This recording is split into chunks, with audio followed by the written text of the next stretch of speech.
improving genetics for the nation's cattle producers.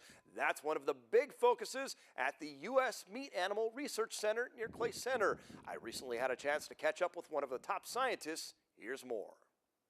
When markets are low right now, the big picture still looks good in the long term. Right, that's exactly right. There's no way with the projected population growth that we have right now that we could meet it with today's level, but we're confident with the science and with a lot of producer cooperation we can get there. One of the interesting things is there are fewer cattle now, but more pounds of beef being produced. That's kind of an interesting thing, and that speaks, I'm sure, a lot to our nutrition programs, our animal health programs, but specifically the genetic work that's been done. That's exactly right. When I've seen projections for this, about a third of that growth is due to things like nutrition, a third due to things like animal health, and a third due to genetics. And genetics, we can clearly demonstrate that we've been able to increase our productivity over the last 40 years due to genetic selection. And I think that's where U.S. Mark has really been beneficial to the American cattle producer. Yeah, we absolutely would like to think so, and we're very happy with what we're able to do and with our interaction with the industry to do that. We've interacted with the industry in our whole 50-year existence to make sure that we're sampling and showing the industry where they can have successes. Do the traits you see or the genomics you find in one breed translate to another always? Not always. Sometimes with the genomics that we have, and it could be for multiple reasons, but with the genomic testing we have right now, it's very difficult to take the results from one breed and transfer into another.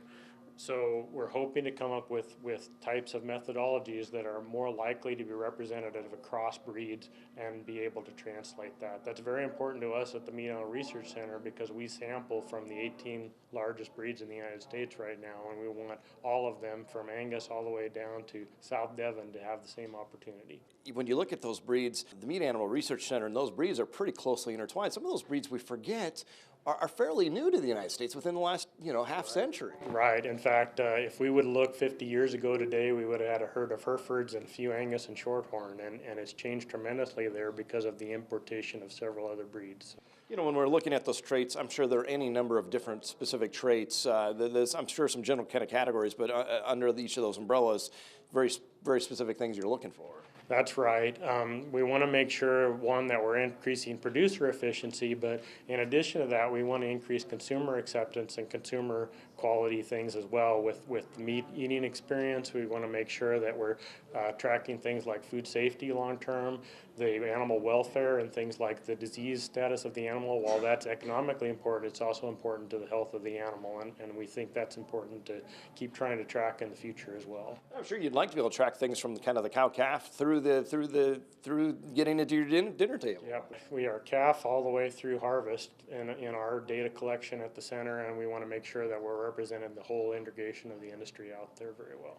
And I'm sure you appreciate the industry support because that means a lot to you. It does, and we want to make sure that we're representing your tax dollars well there, and the industry support and feedback we get back would say that they appreciate what we do. We want to continue that tradition, and we hope we can keep that going in the future.